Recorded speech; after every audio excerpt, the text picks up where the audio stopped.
So today from TVLBI, we have Ken Stex, and Ken is a very accomplished painter in oils and watercolor, not acrylic. Not acrylic. No Not way. anymore.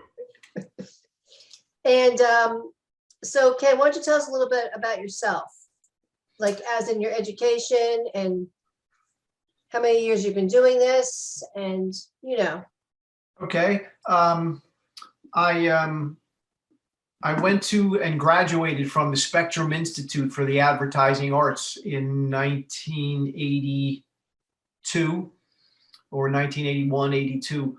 And I was an illustration major and with a minor in graphic design. And first few years in the business, I worked as a graphic designer for a few companies. And then in 1985, I struck out on my own and worked as a designer and an illustrator for a number of years up until about 2010, 2012. And then I made a transition from working commercially to working in fine art. It's interesting because it was a move that was sort of brought on by the financial crisis that we went through in 2008, and all the commercial work just dried up. And the only thing that I really knew how to do was to keep painting. So I just kept painting. And I was working teaching classes at the time, which financially saved me. And then and that grew, and then I just started painting. And Valerie, I believe I met you in around 2009. And really, that's when I think I had sold one painting as a fine artist before I met you, and then I started selling work at North End Trilogy, and that was my first foray into fine art. And then it just I just kept working at it. Right. I just want to go back to the illustration situation. Mm-hmm. I think I remember that you worked for Highlights for Children. Is that correct? I did a lot of work for about 15 years for Highlights for Children magazine as a contributing illustrator. So I did a number of projects for them over time. That was big for me because they were one of the first publishers to publish me in the illustration and the children's market. And they're so prestigious in that area that once I was published by them, a lot of other companies and publishers saw my work, and I stayed busy as an illustrator for quite a long time. That's book illustration as well? Yes, books and magazines, in the educational business, doing reading books for school children and anything like that. I had a couple of different agents over time. I think 3 different agents I had, illustrator agents, and they were always pulling in a lot of that educational work. And then it all just kind of dried up over time, although Highlights for Children magazine is still doing wonderfully. So you've seen that publication recently? I'm sorry? Have you seen Highlights for Children recently? Well, I subscribe to it for my grandchildren. Good for you. So do they still have that drawing where you find little things here and there? Hidden pictures. Yes. Do they still have that? They've expanded on that. They publish a lot of magazines that are just specifically hidden pictures. Oh, really? That you can buy them off your website. My grandkids get them, and they have 3 different magazines now. They have the highlights that they've had for years, and then they have a High Five, which is for younger children, and then they have one that starts for infants. That they make out of a special material because infants put things in their mouth, so it's not made out of paper. So they really have a corner on that market, and it's all educational. There's no advertising in any of their magazines. Nice, nice. So they have survived. Yes, they have. They've Good for them. thrived. Good. But I don't. I no longer do that type of work, so I Right. don't do work for them. Now I see you're into morning light. It looks like you really like morning light. Um, you're the the painting morning light. No, it seems like you enjoy painting morning light, as in the Long Beach Township Beach Patrol painting. To me, that looks like that's morning light. Yes. Right. Yeah. Well, we stay on LBI a lot, as you know. I have over the years, and my wife and I will walk the beach early in the morning because we get up early, and we'll go sit and have coffee on the well, now what's the berm? And years ago it just used to be on a bench right by the ocean. And I would walk along, and the painting Surf Patrol was based off of lifeguard training that was going on, that as we were walking, we would start in Brant Beach, and I believe that morning we walked north near Surf City, and it's probably 8 o'clock in the morning, and the lifeguards were out there training.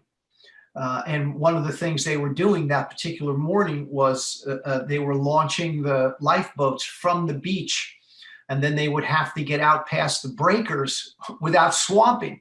And I actually saw them swamp a number of times. And whenever we walked the beach, I would bring my camera with me. And I just went into the water, and I started taking as many pictures as I could get off of them going in there. And then I went over and I talked to them, and they told me a little bit about it. If you notice in that painting, I tilted the plane. The background, Right. which actually turned out to be a little controversial down the road. But in talking to the lifeguards, they told me it's very disorienting when they're doing that, because their backs are to the ocean as they're going out, so they don't see the waves coming in, and then they could get thrown up in the air this way or that way, and it's very disorienting. So when I started working on the painting, I started out with a horizontal plane, and then I said, you know what, let me try tilting this. And I liked it, and a lot of people did. And I did the painting specifically to try and get into the American Society of Marine Artists 18th National Exhibition. I had become a member of them. So I did that painting for that and submitted it. And when they were doing the jurying for that, I got a phone call, and one of the jurors asked me, was that painting photographed incorrectly because the background is tilted? And I said, well, no, I painted it that way for the action and to sort of disorient the viewer. And they said, oh, okay, thank you. And they didn't tell me anything. So then I'm wondering, wow, was that a mistake or whatever? But then a few days later, I got the notification that it had been accepted into the show. When I went to the opening of the show in Jamestown, Virginia, I met some of the artists, excuse me, that did the jurying, and I think a few of them didn't like that I had done that, but I guess they vote on that kind of thing, and there were enough of the artists that did like it, so it ended up in the show. And that show toured for 2 years? 2 years, yeah. And it ended at the Chesapeake Bay Maritime Museum. And the other interesting thing about that is it was for a while, the show was at the Franklin Burroughs Simone Chapin Art Museum in Myrtle Beach, South Carolina. And when it opened there, somebody all of a sudden on Facebook, there was a photograph of someone standing in front of my painting, and the executive director of the museum did a write-up on that particular painting because she had a home on Long Beach Island, her family, and so she spent her summers on Long Beach Island when she was a child. And that particular painting in the show drew her attention, and I thought that was really interesting. And I thanked her for it. I actually sent her one of the LBI, a reproduction of the LBI map, and signed it for her. Nice. And she liked it. So Good, good. And so now, is that painting been sold or is it still available? the painting is still available through the Marine Arts Gallery in Bonita Springs, Florida. Okay. It ended its tour just about less than a month ago, and I had it shipped from the museum in the Chesapeake Bay Maritime Museum down to Bonita Springs, Florida, and it's now at that particular gallery, Marine Arts Gallery in Bonita Springs. So are there prints of that as well? I don't have prints of it at the moment, but I could certainly have prints of it made. Okay. I always have high-end scans made of my paintings before I ship them anywhere. So I can have them, as many of them or as few of them made as I want. So it would be available for that. What's the size of that painting, Ken? The painting is 18 by 24. Okay.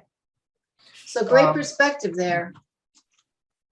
Yeah, I mentioned a moment ago about having coffee on top of the berms. Yes. So I did a series of commission paintings for the client of an interior designer in Monmouth County who was working on a home renovation project, and the person doing whose home was being renovated, they wanted some original paintings, marine type art paintings for their renovated house. And so I did 4 completed oil paintings for them. And in one of the paintings, they wanted a lot of sky. So I referred back to some photos I had taken previously. And this is 51st Street in Brant Beach at the top of the berm.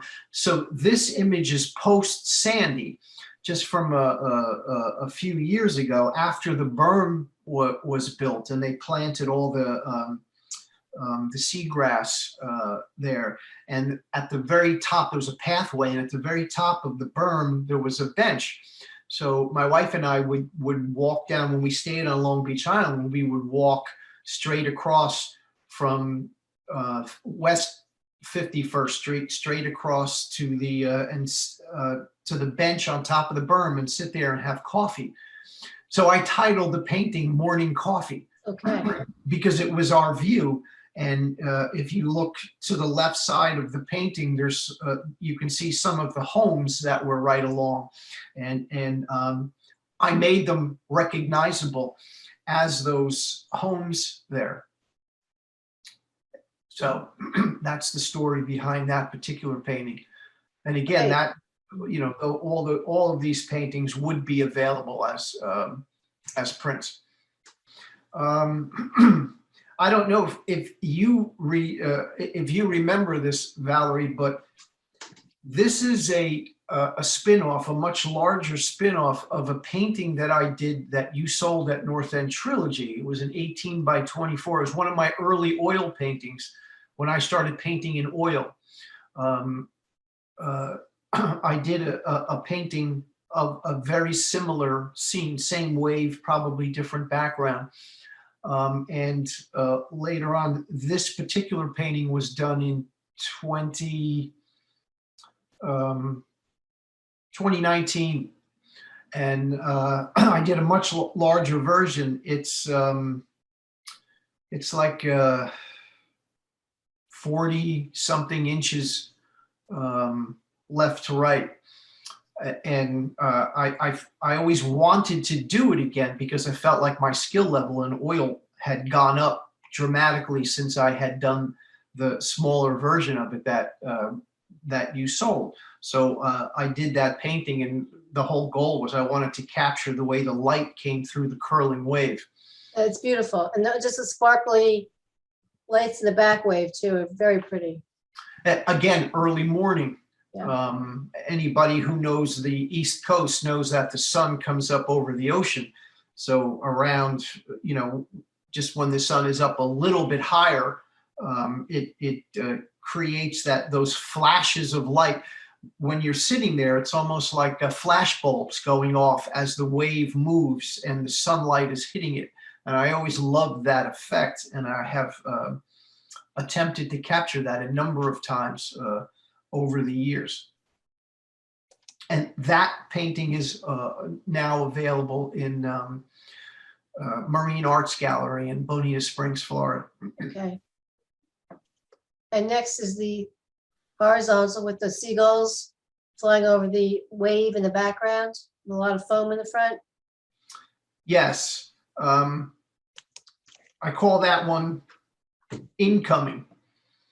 And that's, I was trying to capture that moment when you go out for a swim on Long Beach Island, and the sandbars that are a little bit offshore, the waves break at a certain point, but you have to go out a little bit. And if you want to get past those breakers, you have to dive underneath the water, because those breakers will knock you right off your feet. Yeah.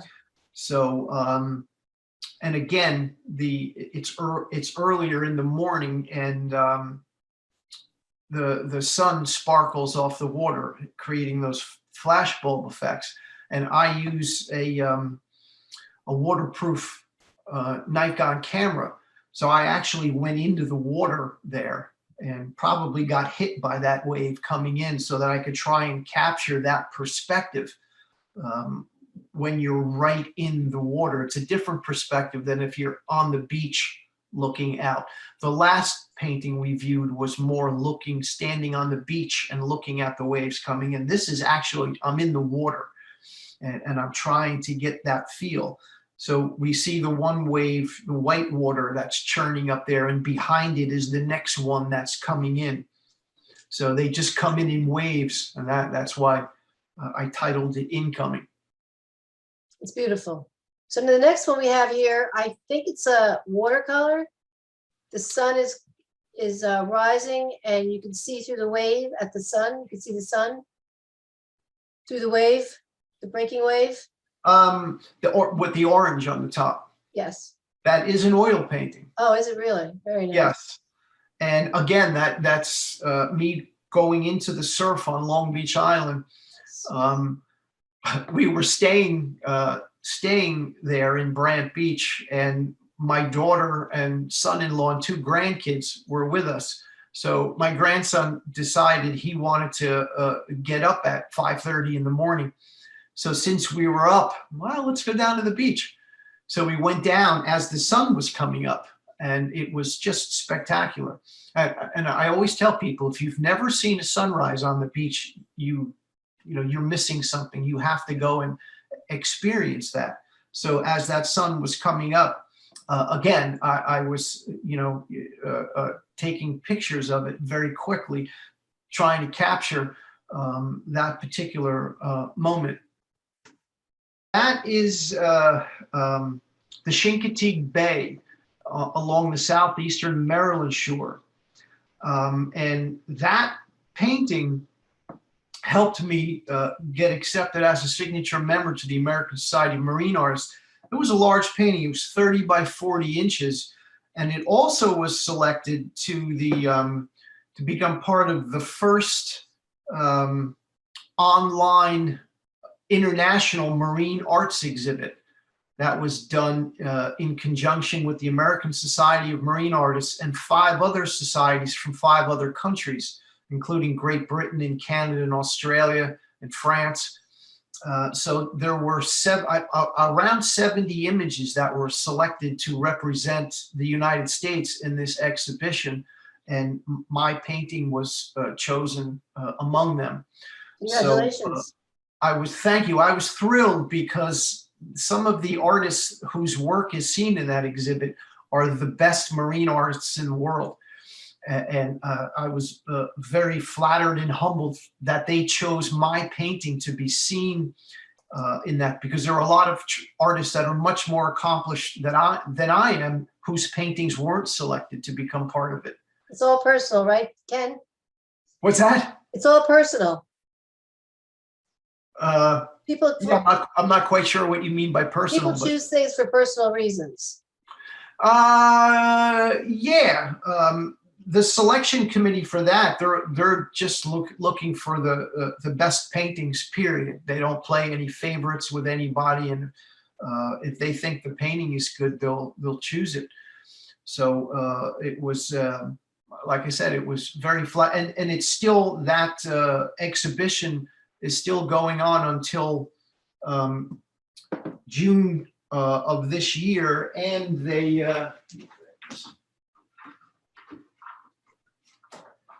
they published a book, and it's the first international online marine art exhibition. So if you Google that, you find the website, and this is the catalog that was produced for it, which you can buy probably through the American Society of Marine Artists website. How many marine artists are there in that group? I don't know. There's a lot. Uh-huh. I'm not really sure. Somewhere between 500 and 1,000 maybe. And they have 3 different levels of anybody can become a member. And then they have a signature member that you have to apply for. And then they have the fellowship to become a fellow of the society, which you have to be a signature member and then apply for that. So they have those 3 different levels. So I was very fortunate to get accepted as a signature member of the society. So it's a great organization, completely dedicated to marine art. Right. What you're looking at, that's an oil painting. Oh, really? Now, if you remember, a number of years ago, I did a watercolor of that same image, although it was a little bit more horizontal. And you actually sold the painting at North End Trilogy. Yes, I remember. And this was part of, I mentioned a few minutes ago about some commissions that I did in Monmouth County, where I did a series of 4 paintings. They had seen that watercolor on my website and asked me if I would be interested in doing a large oil painted version of that, which I said, well, sure. So I took the same material and I changed the shape a little bit. And this is pre-Sandy. This image, the photographs I took that I used from this, I took in summer of 2012, right before, months before Sandy. So part of the beach replenishment had been done, and it ended around 59th or 60th Street in Brant Beach. So I'm standing on the new part they kind of feathered it off, and I guess they were done for, they had stopped work. It was towards the end of the summer. So you're looking south, and you can see as you look south farther down into Brant Beach, there was no beach replenishment done there. So, big sandbar had been formed, and I was out walking on there, and I saw this father and daughter up in front of me. And I took some photographs and ended up, I don't know who they are. Maybe someday they'll see the painting and recognize themselves. Yeah. It's a very sweet painting. It's one of my favorite all-time paintings that I've ever done. So there's just something about it that I always like. I don't always like the paintings that I do. When you finish a painting, you want to, you just want to kind of move on, but yeah. That one I always liked. Okay, the next piece we have here is the map of Long Beach Island. Now that one was a watercolor, right? That was a watercolor. And that's an edition of, what's the edition of? Does it have a numbered edition on it? I think it was over, I think there were 100. Uh-huh, I don't believe I ever produced 100 of them, but we produced a number of them that were sold through your North End Trilogy yeah. gallery. And this one is nice because it shows you the land and the whole thing is beautiful, and all the wildlife we have on Long Beach Island, and the ship, the fishing vessel. It tells a big story.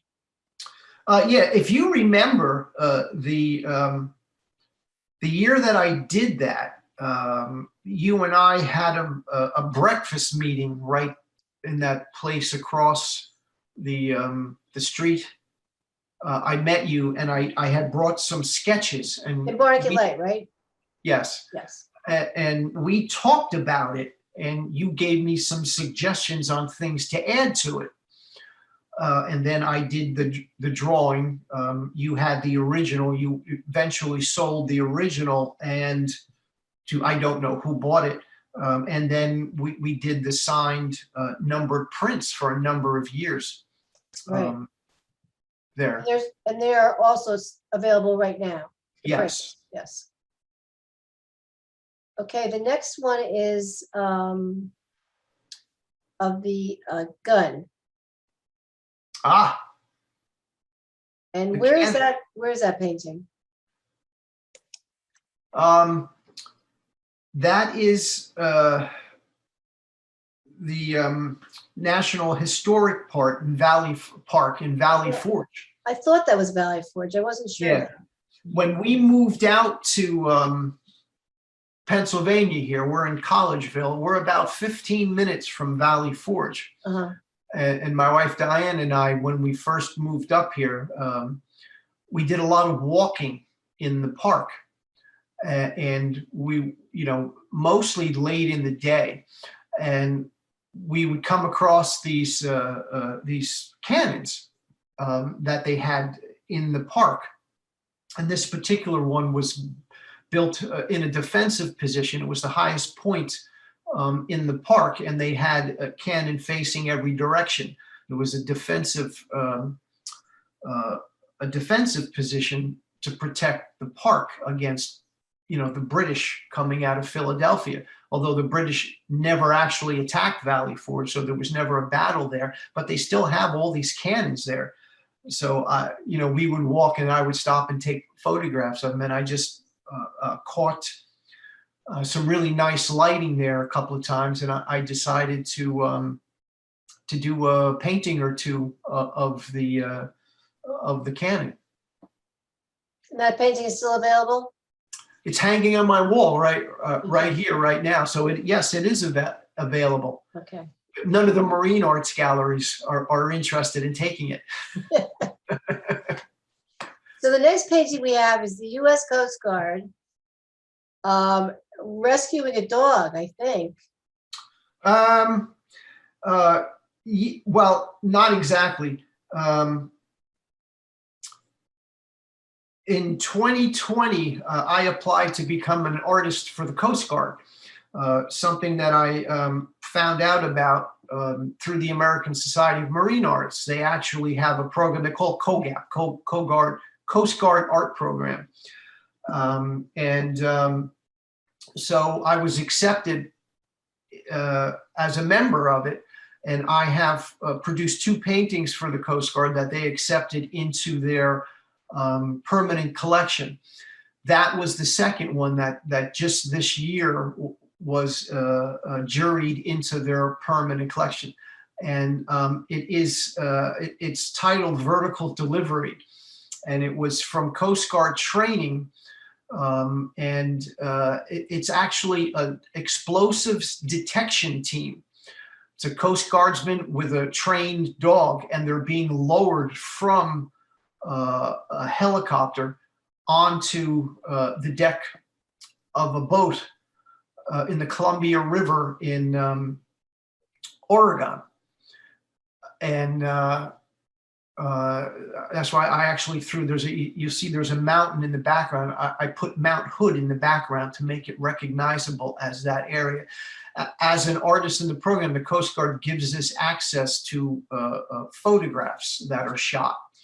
And I took a couple of different photographs and created that kind of forced perspective look of, you know, the Coast Guardsman and the trained dog, and then you look up and you see them being lowered from the helicopter.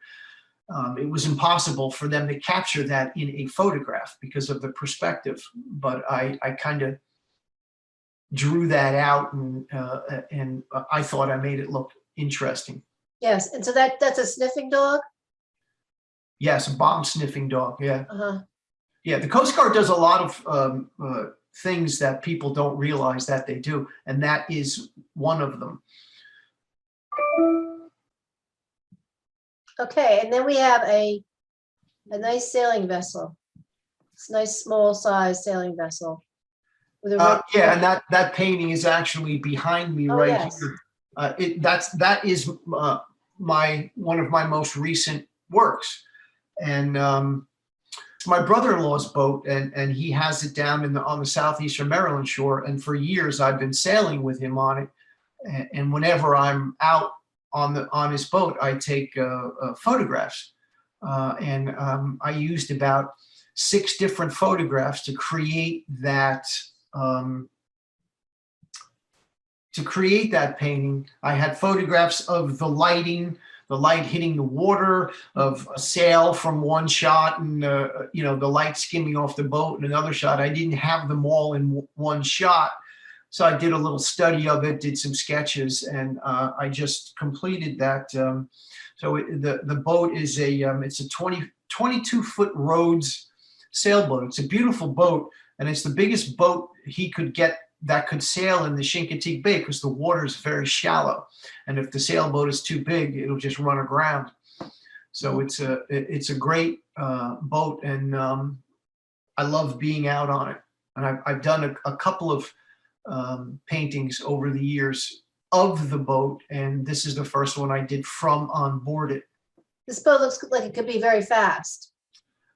It can move. Yeah. Most of the time, you'll see the jib is out there, but the jib is reefed because it catches so much wind that the boat just takes off. So he kind of reefs it in, so there's not so much, because that jib is actually much bigger and it would go completely out of the picture. And that boat would be, you know, really flying. Does this boat have a name? If it does, I don't know. I don't think he ever named it. He bought it from a previous owner, but I don't know that he ever put a name on it. This is Morning Light. This is Morning Light. Yes. Yeah, we would always go out in the morning, and that would be Assateague Island that you see we're approaching that. The Chincoteague Bay from the eastern shore, where we would be in Snow Hill, it's about 6.5 miles across the bay to Assateague Island. So you have this vast, and it's about 15 miles south of Ocean City, Maryland. So you have this vast bay of water, and nobody out in it. So we would just sail around out there, and it's wonderful. One of your favorite spots? Yes, definitely one of my favorite spots. Yeah. Is that it? So that's all we have as far as paintings are concerned, Ken. Okay.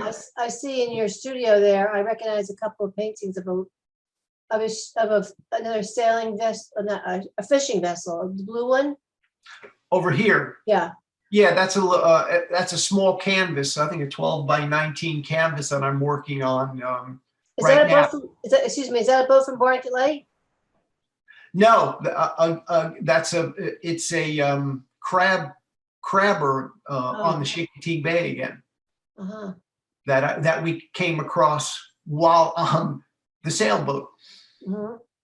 So I have done some boats down over the years from Barnegat Light, but this particular one is not from there. So it looks like you have a very nice new studio. I do. I'm really comfortable. If I could, I would, walk this Mac around and show you all the ins and outs of it. Maybe I might have a video that I made of the whole studio once we finish it. So we've been here about a year and a half now. So it's a lot different than the Jersey Shore. Yeah, it's kind of green, right?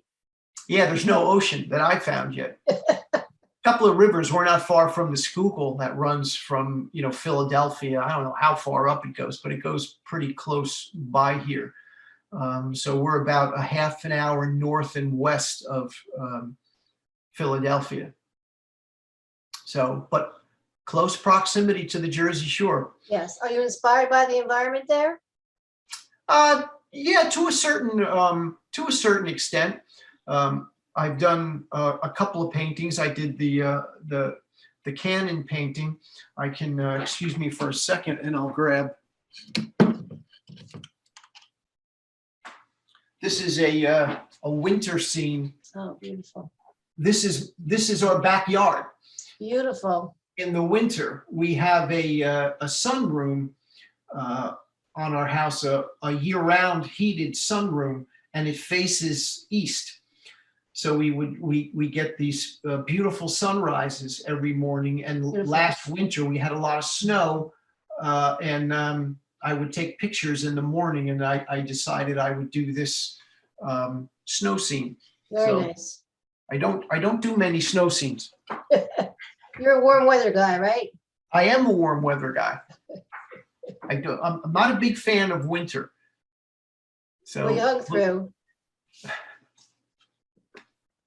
So everything's good on Long Beach Island, I take it. Yes, we're building and building and building and building, and the summer's coming, which is a great thing. So you'll have to come back and visit with us again. Yeah, I would like to, and we have every intention of getting back. I think I mentioned to you that last year was the first year since 1977 that we didn't get to Long Beach Island in the throes of this pandemic and the way things were, and it was difficult. Yeah. Okay, Ken, thanks so much for your time. Well, thanks for inviting me on your little program here. You're welcome. Okay. Take care. All right.